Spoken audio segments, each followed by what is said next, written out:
کے حوالے سے بھی ہر جگہ پہ یہی کام ہو رہا ہے. تو آج سے نا دیکھو ایک کام کا عزم کر لو, جو میں اصل بتانا چاہ رہا تھا آپ, ایک کام کا عزم کر لو کہ جب تک کسی بھی معاملے میں مکمل تحقیق نہیں ہو جائے آپ زبان سے لفظ بولو نہیں نکالو گے. ہمارے حضرت کی عادت تھی نا, جب کوئی بیعت ہونے کے لیے آتا تو جو بڑے اہم گناہ ہیں جن کو سوسائٹی گناہ نہیں سمجھتی تھی, حضرت اس پہ بیعت لازمی لیتے تھے. حضرت اس پہ لازمی بیعت لیتے تھے کہ میں اس گناہ کو چھوڑوں گا. تو میں سوچتا ہوں کہ جب بھی کوئی میرے پاس آئے نا کہ میں مفتی صاحب توبہ کرنا چاہتا ہوں, اپنے گناہ بتا رہا ہوں, تو میرا یہ ارادہ ہے کہ میں اس سے لازمی اس پہ توبہ کرواؤں گا کہ جب تک کسی چیز کے بارے میں 100% تحقیق نہ ہو جائے لب کشائی بولو نہیں کرنی. یہ کہنا سیکھو کہ مجھے معلوم نہیں ہے. امام مالک کے پاس ایک شخص آیا, مسئلہ پوچھا اس نے, امام مالک نے کہا لا ادری, مجھے معلوم نہیں ہے اس کا جواب. پھر اس نے دوسرا مسئلہ پوچھا, امام مالک نے کہا اس کا جواب بھی مجھے معلوم نہیں. اس نے 36 سوال پوچھے, 36 کے 36 کے بارے میں امام مالک نے کیا کہا, مجھے اس کا جواب معلوم نہیں ہے. لیکن پہلے لوگوں کے ظرف بھی کیا تھے, بڑے تھے. اس نے فوراً جہالت کا فتویٰ نہیں لگا دیا کہ اب انہیں تو پتہ ہی نہیں ہے. بہت سی باتیں نہیں معلوم ہوتی انسان, لیکن وہ یہ کہنا سیکھے کہ مجھے معلوم نہیں ہے. ہمارے پاس دن رات کتنے مسائل آتے ہیں. میں اپنے چھوٹوں سے پوچھ رہا ہوتا ہوں, یار یہ میرے ذہن میں اس کا جواب نہیں. اپنے شاگردوں سے, یار ذرا بتاؤ اس کا کیا جواب ہے, تحقیق کرو اس. ہمیں تو 20 سال ہو گئے تحقیق کے کام میں, لیکن ابھی بھی ہم جب آتے ہیں سوال تو ہم 50% سوالات ایسے ہوتے ہیں جس کا میں کہتا ہوں کہ یار اس کا اس وقت مجھے جواب معلوم نہیں ہے. ایک دفعہ حضرت مفتی تقی عثمانی صاحب کو میں نے کال کی, پرانی بات ہے, میں نے حضرت سے مسئلہ پوچھا, حضرت نے فرمایا اس وقت مجھے اس کا جواب معلوم نہیں ہے, آپ دارالعلوم کرنگی میں سوال لکھ کے جمع کرا دیں, تحقیق ہو جائے گی. سارے بڑے علماء یہ. لیکن آج ایسے لوگ آ رہے ہیں جو پوچھو ٹھک سے جواب بولو, ادھر پوچھا ادھر جواب, ادھر پوچھا ادھر. حکیم دیکھ لو, ایک حکیم کے ساتھ میرا سفر ہوا, میں جو پوچھ رہا ہوں نا صحت کی بات, اس کے پاس اس کا جواب ہے. مجھے لگا یہ پھینکو ہے, حالانکہ لوگ سمجھ رہے ہوتے ہیں بہت ایکسپرٹ ہے. لیکن آپ تھوڑا سا تجربہ ہو نا آپ کا, تو پھر آپ کو اندازہ ہو جائے گا کہ جو ایکسپرٹ ہوتا ہے نا اس کے پاس ہر بات کا جواب نہیں ہوتا. میں اس حکیم سے پوچھ رہا ہوں کہ بھئی ایسا کیوں ہوتا ہے, وہ کہ ایسا اس لیے ہوتا ہے. پھر میں نے کہا ایسا کیوں ہوتا ہے, کہتا ہے ایسا اس لیے ہوتا ہے. ایسا کیوں ہوتا ہے؟ میں نے اس کے اسپیشلسٹ ڈاکٹروں سے پوچھا, تو ڈاکٹر نے کہا کہ میں اصل میں اس میں کوئی صحیح رائے نہیں دے سکتا مجھے صاحب, اس بارے میں مجھے بڑی تحقیق کرنی پڑے گی. پھر دوسرا سوال میں نے ڈاکٹر سے پوچھا, اس نے کہا مجھے اس کے بارے میں تحقیق نہیں ہے. میں ڈاکٹر سے بدگمان نہیں ہوا جو ہر بات کے جواب میں کہہ رہا ہے مجھے تحقیق نہیں ہے. میں اس حکیم سے بدگمان ہو گیا جس کمبخت کا پڑھا ہوا کچھ بھی نہیں ہے. پھر بعد میں پتا چلا 2 نمبر حکیم ہے, کہیں بھی نہیں پڑھا, اس کچھ بھی نہیں پڑھا ہوا. عطائی ہوتے ہیں نا گدی نشین, کچھ بھی نہیں پڑھا ہوا. لیکن اس حکیم کے ماشاءاللہ چل رہا ہے پنجاب میں نام نہیں لوں گا, میرے پیچھے پڑ جائے گا. پھر وہ ایک ہوتا تو نام بھی لے لیتا نا انسان.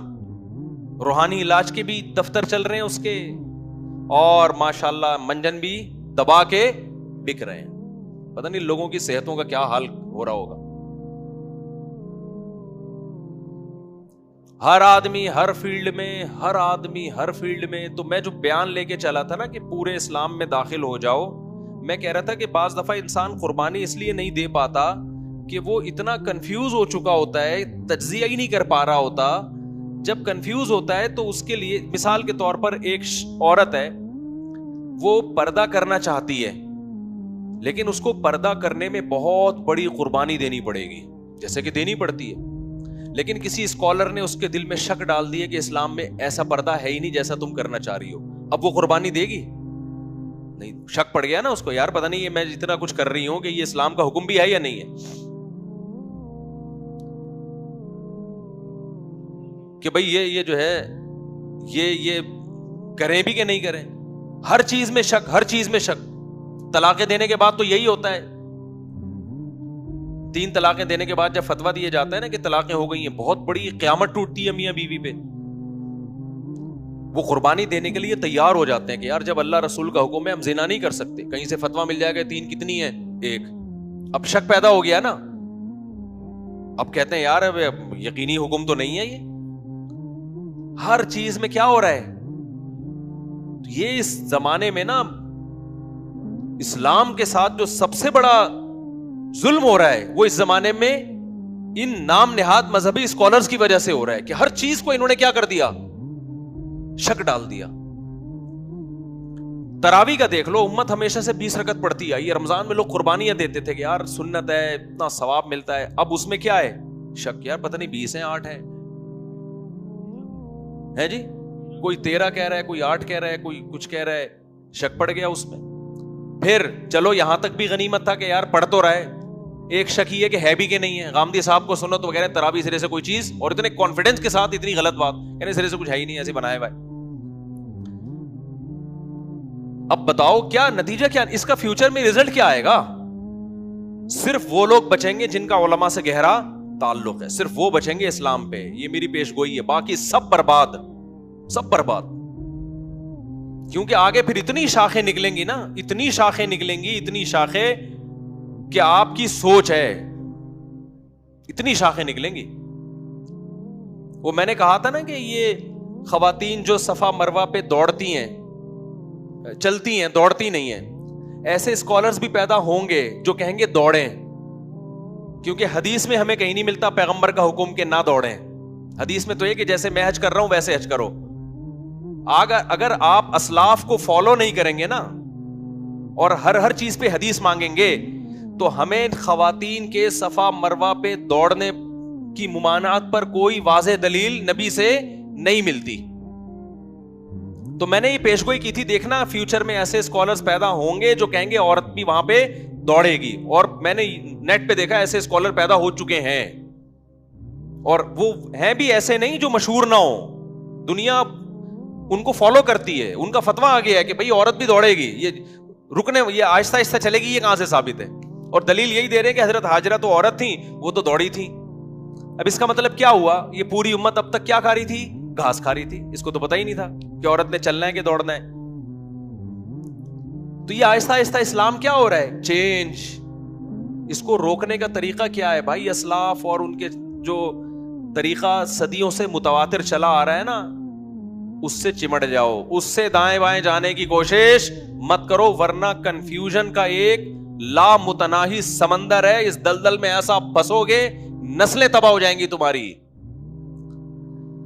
اور آپ جس اسٹیپ پہ آگے جاؤ گے نا امت کو چھوڑ کر, آپ کی اولاد اس سے 2 اسٹیپ اور آگے ہوگی, اس کی اولاد اس سے 4 اسٹیپ اور آگے ہوگی. آگے پھر بریکیں فیل ہیں. تو پہلے میں جو بات کر رہا تھا جلدی سے سمیٹ کے ختم کرتا ہوں, اپنی کنفیوژن دور کرو اسلام کے بارے میں, تاکہ آپ اسلام کے کسی حکم پہ جب قربانی دینا چاہو نا تو آپ کو 100% اعتماد ہو کہ میں جو قربانی دے رہا ہوں یہ بالکل درست. ایک عورت اگر پردہ کرتی ہے اس کو 100% اطمینان ہونا چاہیے کہ واقعی پردہ کس کا حکم ہے, اللہ کا حکم ہے. وہ ایسے اسکالرز کی تقریریں سن کے دماغ نہ خراب ہوا ہو کہ اس کو لگ رہا ہو کہ پتہ نہیں یہ اسلام میں ہے بھی کہ نہیں ہے. آپ اگر رمضان کا روزہ رکھ, آپ کا کل امتحان ہے اور آپ کو پتہ ہے کہ روزہ رکھ کے میرے لیے تیاری کرنا بہت مشکل, لیکن آپ کو یقین ہو کہ پھر بھی روزہ مجھ پہ فرض ہے, تو آپ رکھو گے. اگر آپ نے کسی ایسے اسکالر کی تقریر سن لی کہ جو کہہ رہے ہو کہ کل آپ کا پیپر ہے تو روزہ چھوڑ سکتے ہیں, اب آپ کے لیے روزہ رکھنا مشکل کام ہو جائے گا. آپ کنفیوز ہو کے پتہ نہیں اس قربانی پہ مجھے ثواب بھی مل رہا ہے کہ نہیں مل رہا. سمجھ میں آ رہی ہے بات کہ نہیں آ رہی؟ دیکھو یوسف علیہ الصلوۃ والسلام کو عزیز مصر کی بیوی نے بند کمرے میں زنا کی دعوت دی. یوسف علیہ السلام کو یہ یقین تھا کہ یہ حرام ہے, لہذا یوسف علیہ السلام کے دل میں خواہش ہوئی, اس کے باوجود اپنے آپ کو گناہ سے بچایا. اگر یوسف علیہ السلام کنفیوز ہوتے اور یا کوئی یوسف علیہ السلام کی جگہ کوئی اور شخص ہوتا اور شیطان اس کو یہ پٹیاں پڑھانا شروع کر دیتا کہ دیکھو زنا جو اسلام میں حرام ہے یا قرآن میں حرام ہے وہ تو نارملی حرام ہے نا, وہ تو ایک نارملی, تم تو ابھی ڈپریشن میں جا رہے ہو, تمہارے لیے یہاں رشتہ ملنا مشکل ہے, اور عورت خود دعوت دے رہی ہے, کچھ زنا بالجبر بھی نہیں ہے, وہ بھی راضی ہے. ایکچولی اسلام میں تو زنا اس لیے حرام تھا کہ عورتوں کا اس سے جو ہے نا وہ راضی نہیں ہوتی تو ریپ کے واقعات ہونا شروع ہو جاتے ہیں, تو یہ ہو جاتا ہے, اور ایکچولی کر کے بیڑا غرق کر دیا جاتا. پھر زنا سے بچنا ممکن تھا؟ پھر تھوڑی ممکن تھا. یہ کسی ڈاکٹر کی تحقیق پڑھ لیتے کہ جو ہے نا وہ ٹینشن ریلیز کرنے کے لیے ضروری ہے,